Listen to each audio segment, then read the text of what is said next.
कहते हैं मुक्ति को ढूंढने के लिए अगर निकल रहे हो, मुक्ति को ढूंढना है, तो उसके लिए सबसे मूल है, सबसे प्रबल है, सबसे प्रथम है आपकी भक्ति।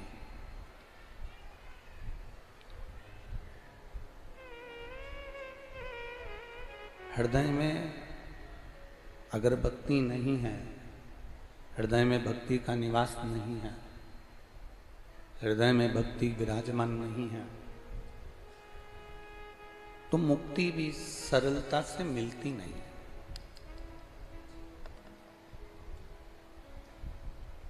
अब वो भक्ति आप जिसकी करना चाहें, हम कभी भी ये दबाव नहीं दिए, इस व्यासपीठ से कभी आपको ये नहीं कहा कि आपको शंकर मंदिर ही जाना जरूरी है, आपको राम मंदिर ही जाना जरूरी है, आपको कृष्ण मंदिर ही जाना जरूरी है। इस कथा के माध्यम से आपको ये जरूर कहा कि तुम्हारी मर्जी पड़े तो तुम राम को भज लो, तुम्हारी मर्जी पड़े तो तुम कृष्ण को भज लो, तुम्हारी मर्जी पड़े तो तुम शिव को भज लो, तुम्हारी मर्जी हो माँ जगत जननी दुर्गा भवानी अष्टभुजा धात्री देवी को भज लो। ये आपके ऊपर निर्भर करता है कि आप किसका भजन कर रहे हो, आप किसको भज रहे हो। पर शिव कथा कहती है कि भजन करना तो ऐसा करना, भक्ति करना तो ऐसी करना कि मुक्ति के समय पर, प्राण त्यागने के समय पर कोई दूसरे का स्मरण आए ना आए, कोई दूसरा याद आए ना आए, पर प्राण त्यागने के समय पर वो मेरा डमरूधर, मेरा शिव, मेरा राम, मेरा कृष्ण, मेरा बांके बिहारी का स्मरण आपकी चित्त वृत्ति में जरूर आए।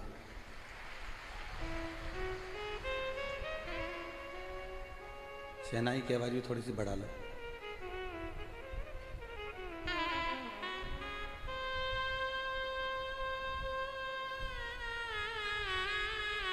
वो आपके स्मरण में आना चाहिए कि अंत समय प्रभु आना पड़ेगा और वचन दिया को निभाना पड़ेगा। आए ना आए प्रभु कुटुंब कबीला, अंत समय प्रभु आना पड़ेगा, वचन दिया तो निभाना पड़ेगा। अंतिम समय में जब हम प्राणों को त्याग रहे हैं,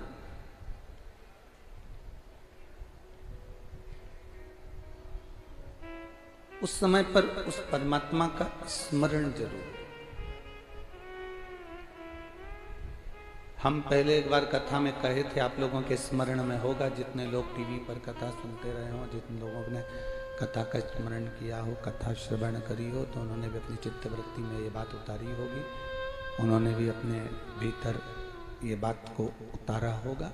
हमने एक बार कथा में पहले भी कहा है, पहले भी वर्णन किया है कि परमात्मा से, भगवान से ये प्रार्थना करते रहना चाहिए, भगवान से ये कहते रहना चाहिए कि हमारे आने की सूचना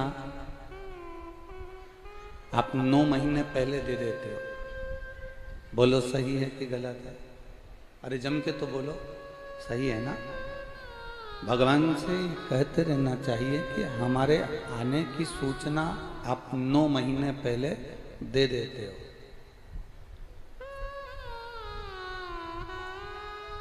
भोलेनाथ आने की सूचना अगर आप 9 महीने पहले देते हो, तो आपसे प्रार्थना केवल इतनी सी है कि हमारी जाने की सूचना कम से कम 5 मिनट पहले तो दे देना, तो कम से कम हम आपका नाम ले सके।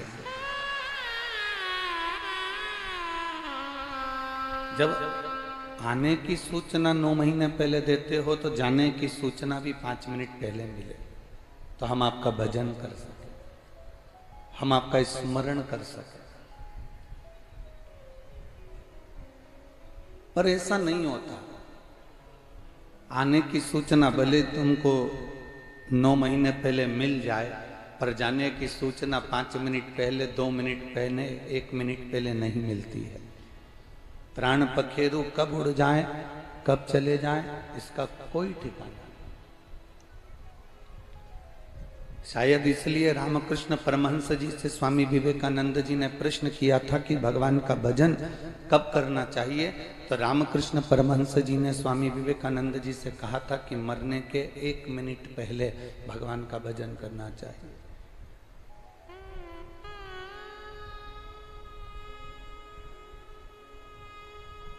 रामकृष्ण परमहंस जी ने जब कहा कि मरने के 1 मिनट पहले भगवान का भजन करो, तो स्वामी विवेकानंद ने कहा हमको कैसे मालूम पड़ेगा कि वो 1 मिनट कौन सा है। तो रामकृष्ण परमहंस जी ने कहा जब आपको मरने का पहले का 1 मिनट नहीं मालूम, तो हर मिनट में, हर क्षण में भगवान का नाम जपते रहो, ना जाने कौन सा मिनट आखिरी हो, कौन सा क्षण आखिरी हो, कौन सा पल आखिरी हो, कौन सी घड़ी आखिरी हो। इस शरीर को और समय को परमात्मा को दे दो। शरीर भी भगवान को दो और समय भी परमात्मा को दो। जब शरीर और समय ये दोनों भगवान को दे दोगे, ये शरीर और ये समय अगर आपने परमात्मा को दे दिया, तो शरीर भी उसका हो गया और समय भी उसका हो गया।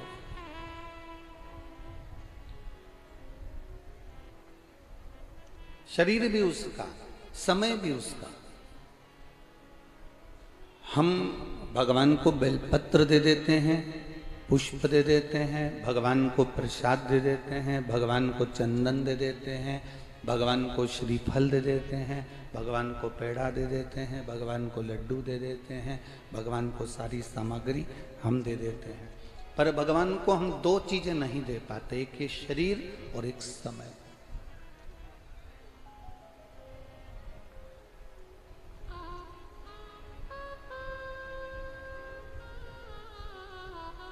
ये शरीर और ये समय यदि हमने भगवान को देना प्रारंभ कर लिया, तो ये समझ लें कि शरीर अगर उसका है तो वो वापरेगा, प्रयोग करेगा तो अच्छे से रखेगा। इस शरीर में कोई रोग वो नहीं दे सकता। हमने क्योंकि शरीर उसको दे दिया, हमने शरीर उसको प्रदान कर दिया, हमने शरीर उसको दे दिया। ये शरीर अगर हमने उसको दिया तो उसका प्रयोग वो सही तरीके से करेगा, और समय भी यदि हमने उस परमात्मा को दे दिया, समय भी उस भगवान को दे दिया, तो उस समय को भी वो संभाल कर रखेगा। शरीर और समय ये व्यर्थ ना जाने देना, इसको व्यर्थ ना निकालें कि अंत समय प्रभु आना पड़ेगा, वचन दिया तो निभाना पड़ेगा। आए ना आए प्रभु कुटुंब कबीरा, अंत समय प्रभु आना पड़ेगा, वचन दिया तो निभाना पड़ेगा, अंत समय प्रभु आना पड़ेगा। शरीर भी दे दो उसको, समय भी दे दो उसको। जब ये शरीर उसका हो गया, समय भी उसका हो गया, तो वो संभाल लेगा। रोग कब आया, बीमारी कब आई? जब शरीर को आपने अपना बनाकर रखा।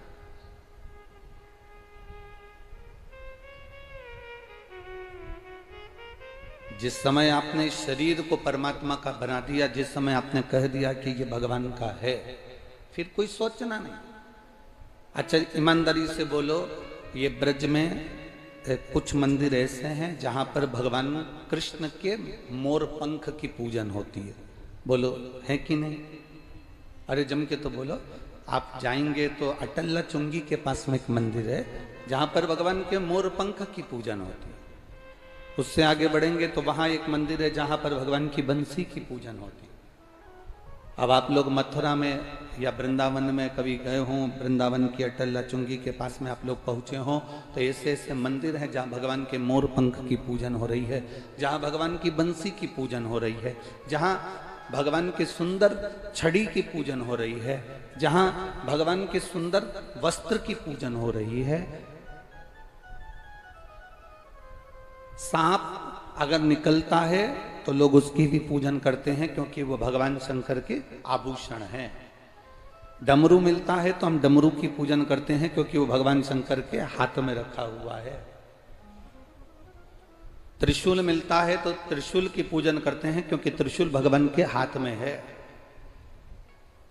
भगवान का स्पर्श बंसी का हुआ तो बंसी पूजा गई।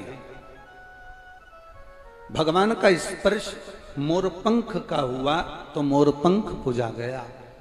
भगवान का स्पर्श छड़ी का हुआ तो छड़ी पूजा गई। भगवान का स्पर्श पीतांबर पर हुआ तो पीतांबर पूजा गया। भगवान का स्पर्श सांप पर हुआ तो सांप पूजाने लगा। डमरू का स्पर्श हुआ भगवान का तो डमरू पूजाने लगा। त्रिशूल का स्पर्श हुआ भगवान का तो त्रिशूल पूजाने लगा। शिव महापुराण की कथा कहती है, भगवान के करीब में बंसी आई तो बंसी पूजा गई। भगवान के करीब में मोर पंख आया तो मोर पंख पूजा गया। भगवान के करीब में पीतांबर आया तो पीतांबर पूजा गया। भगवान के करीब में जब मोर पंख बंसी जो जो भगवान के करीब में आया वो पूजा गया। भगवान के करीब में सांप आया, सांप पूजा गया। भगवान के करीब में डमरू आया, डमरू पूजा गया। भगवान के करीब में त्रिशूल आया, त्रिशूल पूजा गया। और भगवान के करीब में जब एक इंसान आ जाता है तो इंसान भी पूजा जाता है।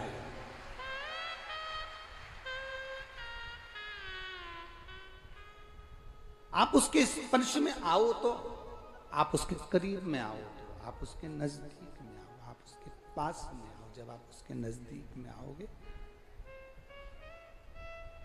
जब आप उसके स्पर्श में आओगे, जब आप उसके नजदीक में पहुंचोगे, जब आप उसके पास में पहुंचोगे, उसका करीब में जब आप पहुंचोगे तो आप भी पूजा जाओगे, आपकी भी पूजन हो जाएगी। बस उसके नजदीक में जैसे जैसे आएंगे, जैसे जैसे उसके पास में पहुंचेंगे, जैसे जैसे उसके करीब में पहुंचेंगे, वैसे वैसे आप भी पूजाना प्रारंभ कर देंगे। आप भी उसके नजदीक में पूजाना प्रारंभ कर देंगे। करीब में आओगे और पूजा।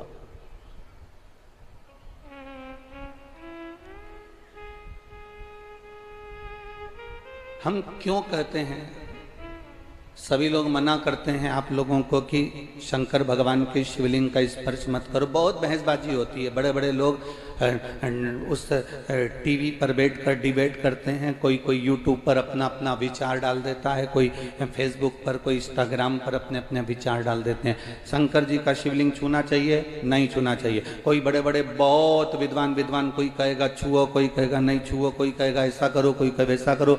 कई लोग विरोध भी करेंगे कि शंकर जी पे चढ़ा हुआ जल मत पियो, कोई कहेगा शंकर जी का शिवलिंग का स्पर्श मत करो, कोई कहेगा बेलपत्री चढ़ी हुई ना खाओ। ये आपके ऊपर निर्भर करता है।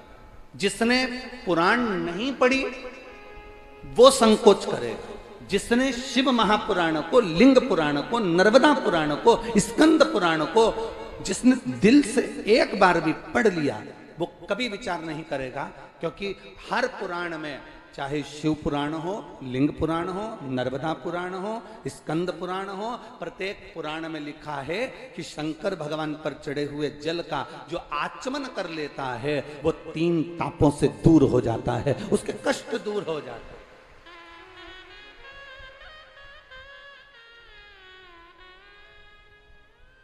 मेडिकल पे से दवाई लेकर खाओगे कितनी भी खा लो असर नहीं करने वाली। डॉक्टर लिखेगा और डॉक्टर की लिखी हुई दवाई खाओगे तो 5 दिन की दवाई लिखेगा और 3 दिन में ठीक कर देगा। बोलो सही है कि गलत है? जम के बोलो जरा। आप बाजार से कोई सी भी दवाई खरीद के ला, साहब मेरा सिर दुख रहा है, दे देना साहब, मेडिकल वाले ने दवाई निकाल कर दे दी। साहब मेरा पेट दुख रहा है, मेडिकल वाले ने दवाई निकाल कर दे दी। एक दवाई व्यक्ति खाता है कि बाजार से ली और खा ली,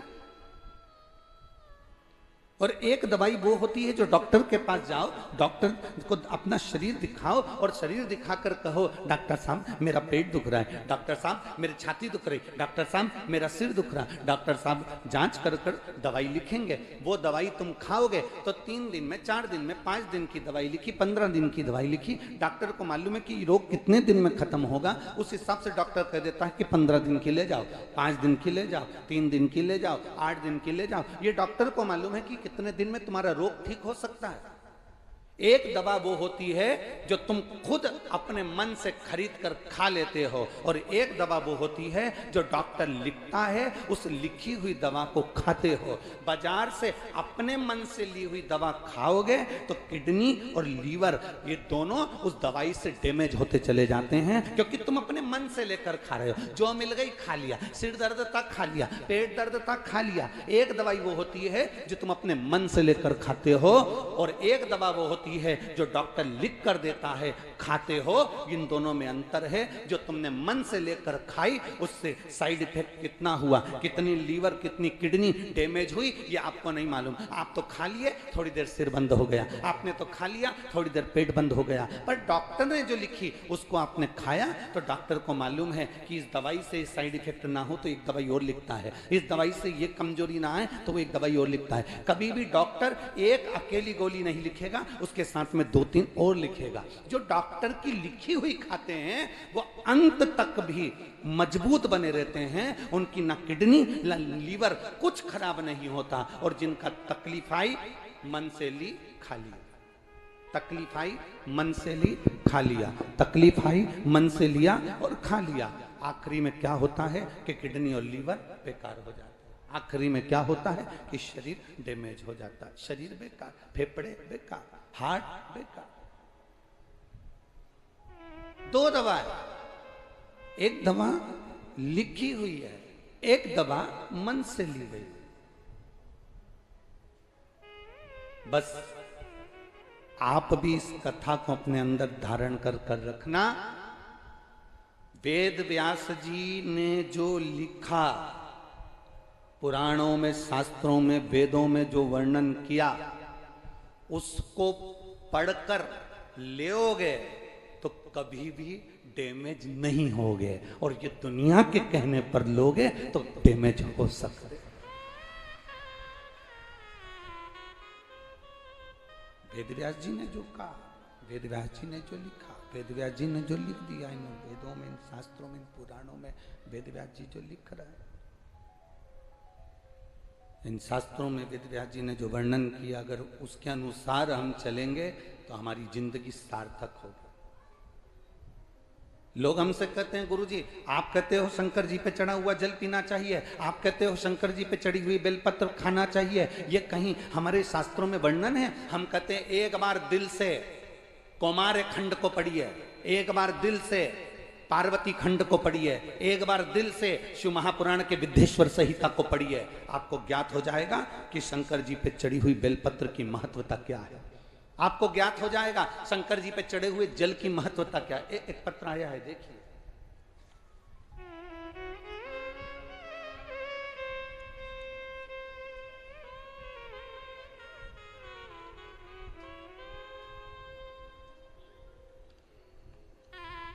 ज्योति गौतम, राजेश गौतम मथुरा से हैं, कहीं बैठे हो तो हाथ हिलाइएगा। ज्योति गौतम, राजेश गौतम मथुरा से हैं, कहीं बैठे हो तो हाथ हिलाइएगा।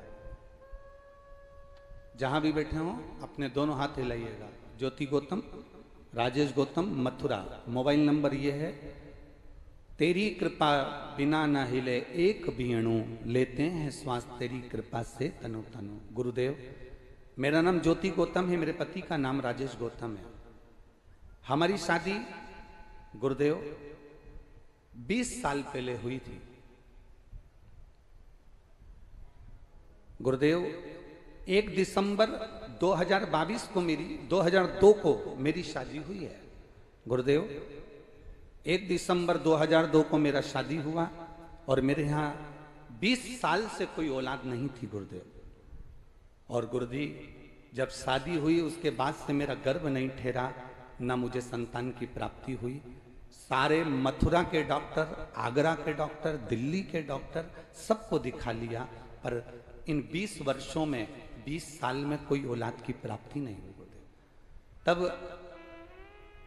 2022 में आपकी कथा सुनी और मेरे पति ने मुझसे कहा कि अगर वो सियोर वाला महाराज इतने प्रमाण देकर बात करता है तो तू सफेद आंख कड़ी की जड़ अपनी कमर में तुमरुका जी का नाम लेकर बांध और शंकर जी के मंदिर अपन दोनों पति पत्नी रोज जल चढ़ाने चलते हैं। अब डॉक्टर के दरवाजे पर नहीं, अब शिव के दरवाजे पर जाएंगे। और अपन भी ब्रज की रज में रहते हैं। मैंने कई बार सुना है कि ब्रज की रज के जो महादेव हैं वो भी साधारण नहीं। चलो अपन चलते हैं। हम दोनों पति पत्नी ने शंकर के मंदिर जाना प्रारंभ करा। गुरुदेव 20 साल शादी के हो गए थे, डॉक्टरों के चक्कर खूब लगा लिए, संतान नहीं हुई। 1 महीना निकल गया, पत्नी बोली गुरुजी तो बोले थे कि 3 महीने में रिजल्ट आ जाएगा। 2 महीना, 3 महीना, 4 महीना, 5 महीना निकल गए, पर संतान की प्राप्ति नहीं हुई, गर्भ नहीं ठहरा। गुरुदेव मेरा विश्वास हारने लगा, पर मेरे पति का विश्वास नहीं हारा। मेरे पति ने कहा अब अपन दोनों मिलकर पशुपति व्रत करते हैं। तुम्हारा प्रसाद बनाना, मैं मेरा प्रसाद बनाऊंगा। तुम भी दिए लेकर चलना, मैं भी दिए लेकर चलूंगा।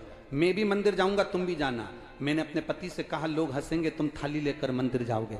पत्नी कहती है, तो पति कहता है कि चिंता मत करो, मेरा बाबा खाली झोली नहीं रखता। गुरुदेव कुछ ही समय निकला, पशुपति व्रत का दूसरा सोमवार था और बाबा की कृपा से मेरी पत्नी के गर्भ में, मेरे पत्नी के पेट में दर्द होना प्रारंभ करा। डॉक्टर को दिखाया, उसका गर्भ ठहर गया। 14 बाबा की कृपा से 25 अप्रैल 2023 को बाबा ने कृपा करी और मेरे घर में पुत्र रत्न की प्राप्ति 20 साल के बाद हो। आए हैं क्या? कहीं बैठे हैं? अच्छा, तीसरी वाली है लेडी। अच्छा हाँ ठीक है, हाथ हिला दो एक बार। बच्चे को लाए हो, थोड़ा सा ऊंचा कर दो अगर लाए हो तो। हाँ ऊंचा करो उसको। ये 20 वर्ष के बाद बाबा ने दिया है, उसका फोटो हमारे पास में यहाँ है, आप एलईडीओं पर देख सकते हैं। हाँ एक बार बच्चे को ऊंचा कर दो। हाँ एक बार ऊंचा करिए उसको। हाँ हर हर महादेव। 20 वर्ष के बाद वो देता, क्यों ना देगा? बेटी है। शंभु शरणे मांगू घड़ी दुख दया करी।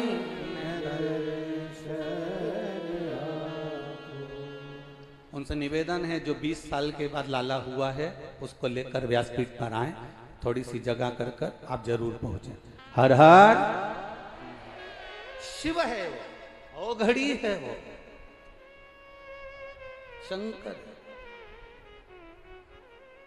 आप उसका स्मरण, आप उसका भजन, आप उसका कीर्तन, आप उसका मंत्र जाप, आप उसका नाम जाप, आप उसका हृदय से जब भजन करते हैं, कीर्तन करते हैं, मंत्र जाप करते हैं, नाम जाप करते हैं, स्मरण करते हैं, तो वो सुख देता ही, वो आनंद देता ही। साधारण नहीं है शिव, उसको पहचानना साधारण नहीं है, उसको जानना साधारण नहीं है। शिव कथा कह रहे हैं। जिस दिन आप पहचान गए कि वेद व्यास जी ने जो लिखा है, जिस दिन आप जान गए कि वेद व्यास जी ने जो वर्णन किया है वो साधारण नहीं है, वेद व्यास जी जो लिखे हैं वो साधारण नहीं है।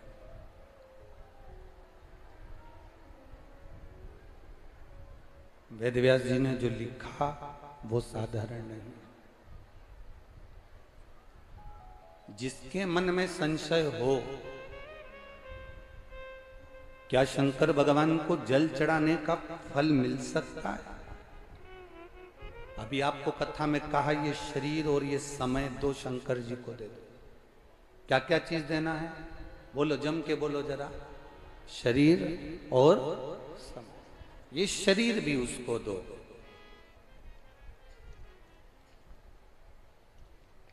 खुद की चीज होती है ना, तो उसका लोग सही तरीके से उपयोग करते।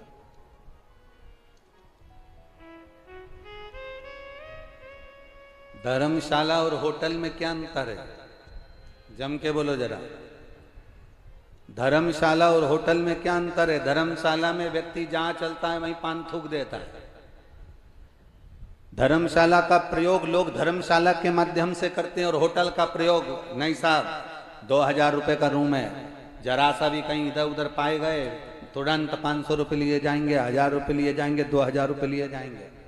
व्यक्ति को भय लगता है गलती हो गई, कोई चीज टूट गई, बेकार हो गई, 1000-2000 रुपये देना पड़ेगा, पैसा देना पड़ेगा। इसलिए लोग होटल का रूम सावधानी से प्रयोग करते हैं और धर्मशाला का रूम ऐसे ही प्रयोग करते हैं। धर्मशाला के रूम में, होटल के रूम में अंतर है। जिस दिन आपने शरीर और समय शिव को दे दिया, तुम्हारा नहीं रहा, उसका हो गया। जब उसका हो गया तो उसको कैसे रखना है ये उस पर निर्भर करता है। वो कैसे रखेगा ये उसके ऊपर निर्भर करेगा। एक लाइन आप लोग गुनगुनाते रहते हैं, हमेशा बोलते रहते हैं कि सीताराम सीताराम सीताराम कहिए, जाई विधि राखे राम ताई विधि रहिए। आप मुख से हमेशा ये बात गुनगुनाते रहते हैं कि जाई विधि राखे राम ताई विधि रहिए। जैसा राम रखे वैसा रहने का प्रयास करो, जैसा राम रखे वैसा रखो। ये हम गुनगुनाते रहते हैं, हम कहते रहते हैं, हम प्रयोग करते रहते हैं, हम बोलते रहते हैं, जैसा राम रखे वैसा रहिए। शरीर दे दिया भगवान को, समय दे दिया परमात्मा को। जब शरीर और समय परमात्मा को दे दिया, अब वो जैसा रखे, अब वो जैसा निभाएगा वैसा हम निभाएंगे, जैसा चलाएगा वैसे हम चलेंगे।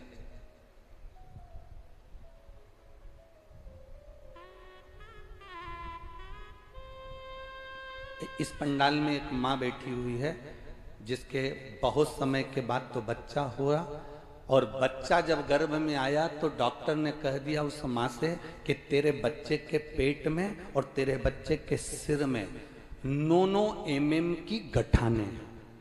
इसी पंडाल में बैठी, कहीं हम पत्र ढूंढे, अगर वो यहाँ हो तो निवेदन है कि वो खड़ी हो सकती है।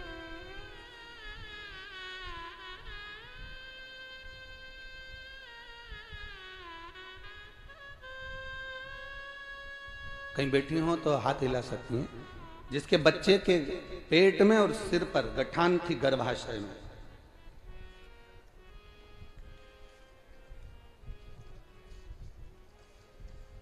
शंभु शरण पड़ी मांगो दुख का दया करी ने दर्शन। मैं विनीता देवी नई दिल्ली सोनिया बिहार की रहने वाली हूँ। कहीं बैठी हो तो हाथ हिला सकती हूँ। मैं विनीता देवी नई दिल्ली, मेरा मोबाइल नंबर ये है। मैं नई दिल्ली सोनिया बिहार की रहने वाली हूँ। गुरुजी शिव का मैं क्या वर्णन करूँ? कहीं बैठी हो तो हाथ हिला सकती हूँ। सोनिया बिहार नई दिल्ली, मैं क्या वर्णन करूं? मेरी बहू प्रीति 5 महीने की गर्भवती थी। घर में सब दूर बड़ी खुशी थी कि इतने समय के बाद उसका गर्भ ठहरा है और 5 महीने का उसका गर्भ है। डॉक्टर के पास परामर्श के लिए अल्ट्रासाउंड कराया अल्ट्रासाउंड की रिपोर्ट आप लोग हमारे साथ में पत्र टीवी के माध्यम से पढ़ सकते हैं। डॉक्टरों के परामर्श से अल्ट्रासाउंड कराया। जब अल्ट्रासाउंड की रिपोर्ट आई उसमें बच्चे के सर में गांठ और पेट में भी गांठ है। डॉक्टरों का कहना है बच्चा खराब है, इसको गिरा दो, इस बच्चे को ना रखा जाए, ये बच्चा गिरा दीजिए, ऑपरेशन करा दो। कई अस्पतालों में डॉक्टरों को जांच कराई, दिल्ली के हर एक हॉस्पिटल में उसको दिखाया, एमआरआई भी कराया, रंगीन उसमें भी बच्चा खराब बताया गया। डॉक्टरों ने सभी ने बच्चा गिरा देने को कहा गया। कहीं बैठी हो तो हाथ हिला सकती हैं अगर अपने बच्चे को लेकर आई हो तो।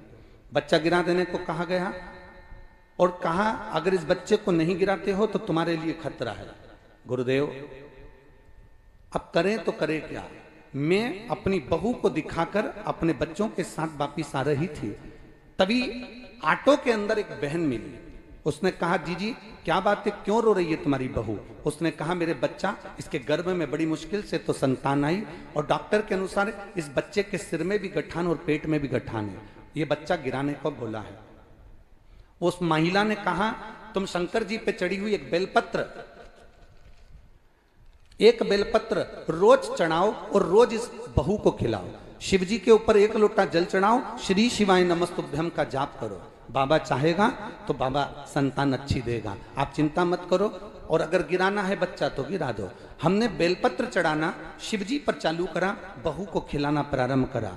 कराते कराते 7 महीने निकल गए, 8 महीने निकल गए, हमने उस बच्चे को नहीं गिराया। 8 महीने बाद हमने वापिस अल्ट्रासाउंड कराया तो डॉक्टर ने कहा इस बच्चे को ना पेट में गठान है ना सिर में गठान है। आज हम बच्चे को लेकर आए हैं, बच्चा और जच्चा दोनों ठीक हैं। ये शिव तत्व है, वो घड़ी है, ये शंभु, ये शंकर, ये शिव है।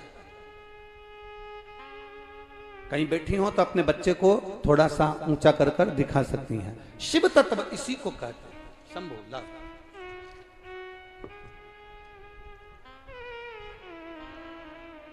जोरदार ताली बजाएं। 20 वर्ष के बाद बाबा ने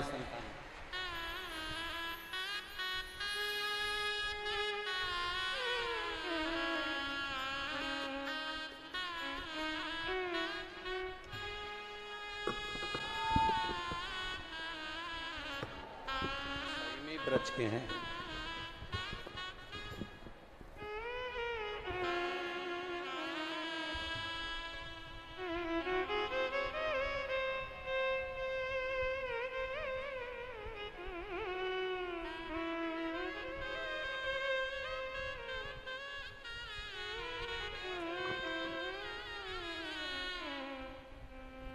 शंभु शरणे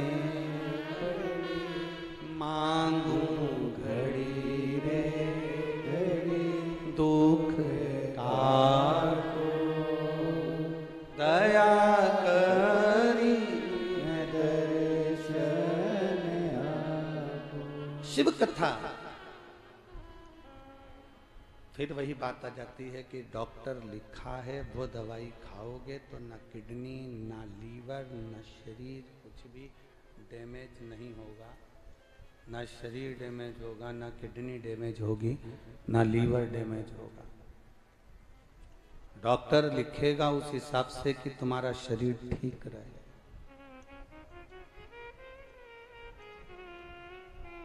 खुद के मन से खाओगे तो उसका कोई महत्व नहीं। खुद के मन से खाया तो हम उसकी महत्वता नहीं कर सकते कि उससे कोई तुम्हारे शरीर में दिक्कत होगी कि नहीं होगी।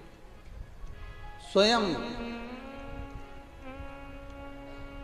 प्रयास करा गया इस व्यासपीठ के माध्यम से।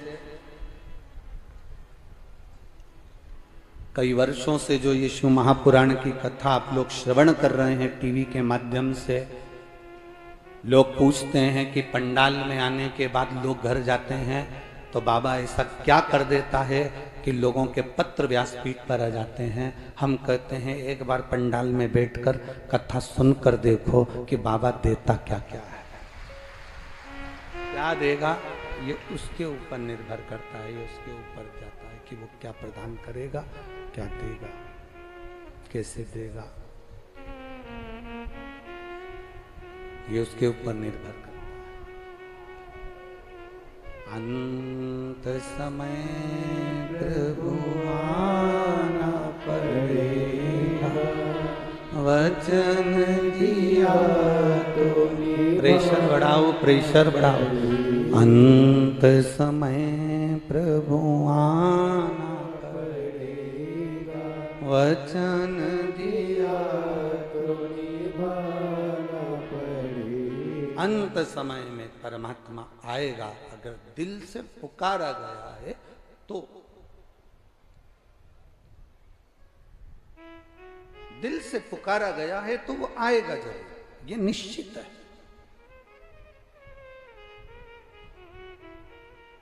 शिव कथा कह रहे हैं,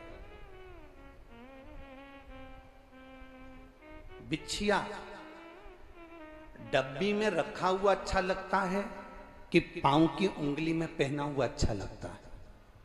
बोलो बोलो री जीजियो, ओ ब्रज की जीजियो, हाँ बोलो।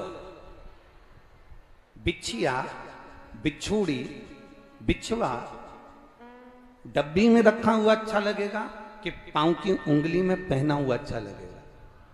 पांव की उंगली में पहना हुआ अच्छा लगता है। उससे ये मालूम पड़ता है कि आप सौभाग्यवती हो, आप सौभाग्यशाली हो, सौभाग्यवती हो। आपके पांव की उंगली में वह बिछुआ पड़ा हुआ, आपकी पांव की उंगली में वह बिछुड़ी पड़ी हुई है। उससे यह मालूम पड़ता है कि आप सौभाग्यशाली हो, आप सौभाग्यवती हो। उसमें आपकी सुंदरता भी पड़ती है। वो डब्बी में अच्छा नहीं लगेगा, वो डब्बी में श्रेष्ठ नहीं लगेगा, उसमें डब्बी में उसकी सुंदरता नहीं आएगी। सुंदरता बिछुए की, बिछुड़ी की सुंदरता पांव की उंगली में। बिछुड़ी की सुंदरता पांव की उंगली में। उससे मालूम पड़ता है कि तुम सौभाग्यशाली हो, सौभाग्यवती हो। बिछुए की सुंदरता पांव की उंगली में होती है और उससे मालूम पड़ता है कि सौभाग्यवती हो। उसी तरह इस शरीर की सुंदरता घर में पड़े रहने से नहीं होती है।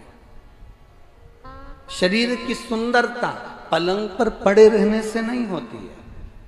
तुम्हारे घर में तुम्हारा बेटा, तुम्हारे घर में तुम्हारा पति, तुम्हारे घर में तुम्हारी पत्नी, तुम्हारे घर में तुम्हारा ससुर, तुम्हारे घर में तुम्हारी सास, तुम्हारे घर में तुम्हारी बेटी, तुम्हारे घर में घर का कोई व्यक्ति पलंग पर पड़ा हुआ है और घर में पलंग पर केवल पड़ा ही रहता है। जब देखो जब पड़ा ही मिलता है तो तुम्हें अच्छा लगेगा क्या? जम के तो बोलो जरा, नहीं लगेगा। बिछुआ, बिछुड़ी डब्बी में अच्छी नहीं लगती, पांव की उंगली में अच्छी लगती है और उससे मालूम पड़ता है कि ये सौभाग्यशाली है। उसी तरह ये शरीर पलंग पर पड़ा हुआ, घर में पड़ा हुआ, दुकान पर पड़ा हुआ, चौराहे पर पान की दुकान पर खड़ा हुआ या हॉस्पिटल में पड़ा हुआ, होटलों पर पड़ा हुआ, कहीं अच्छा नहीं लगता। ये शरीर एक जगह पर अच्छा लगता है, अगर वो कथा के पंडाल में पड़ा हुआ है और बैठा हुआ है तो अच्छा लगता। ये शरीर मंदिर में पड़ा हुआ है, मंदिर में खड़ा हुआ है तो अच्छा लगता।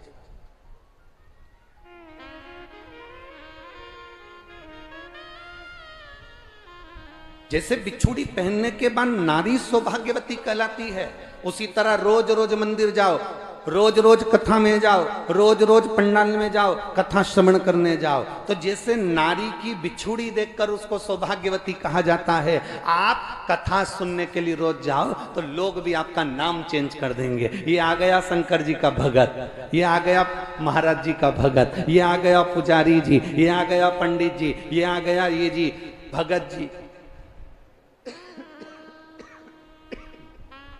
लोग आपका नाम चेंज कर।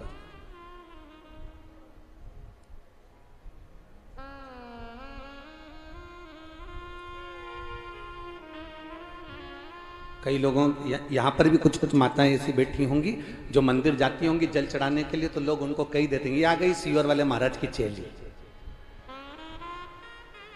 बैठी है क्या ऐसी है?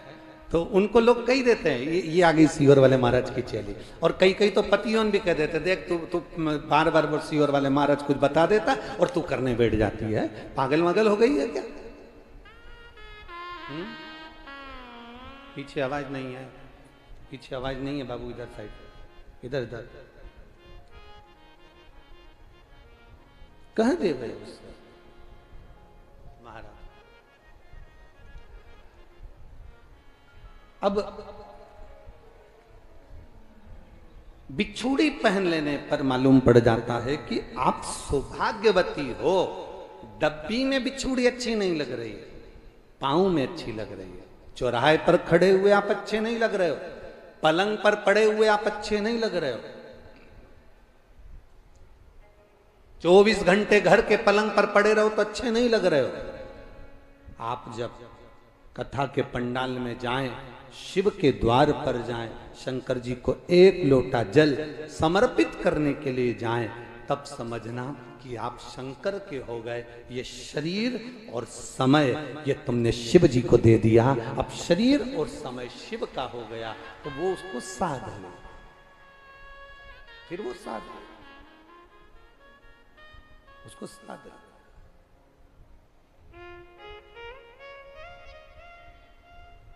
अच्छा समय आपने दिया है तो अच्छा समय वो भी देगा।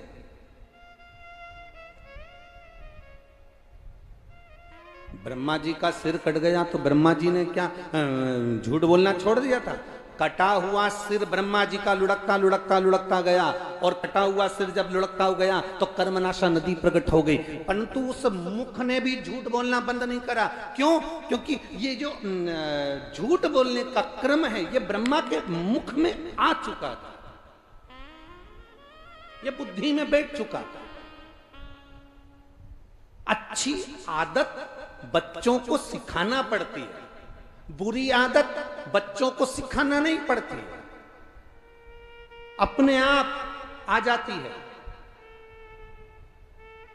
अच्छी आदत बच्चों को सिखाना पड़ेगी। बेटा दूध पिया करो, बेटा जाओ पढ़ाई करा करो, बेटा चलो मम्मी को प्रणाम करो, पिताजी को प्रणाम करो, चलो मंदिर जाओ, एक लोटा जल उठाओ, शंकर जी को चढ़ा के आओ, चलो दादाजी आए हैं उनको दंडवत करो, प्रणाम करो, बेटा झूठ मत बोलो, बेटा ऐसा मत करो। अच्छी आदत बच्चों को डालना पड़ेगी, अच्छी आदत बच्चों को सिखाना पड़ती है। पर बुरी आदत कोई माता पिता अपने बच्चे को नहीं सिखाते, पर बुरी आदत बच्चे में अपने आप आ जाती है, अपने आप आएगी। उस बच्चे को झूठ बोलने की आदत कभी मां नहीं डालती, परंतु अपने आप आ जाती है। बच्चे को गलत करने की आदत मां नहीं डालती, अपने आप आ जाती है। बच्चों में एक दूध पीने की आदत मां डाल रही है, पर कोई दुनिया की मां नहीं होगी जो अपने बच्चे के हाथ में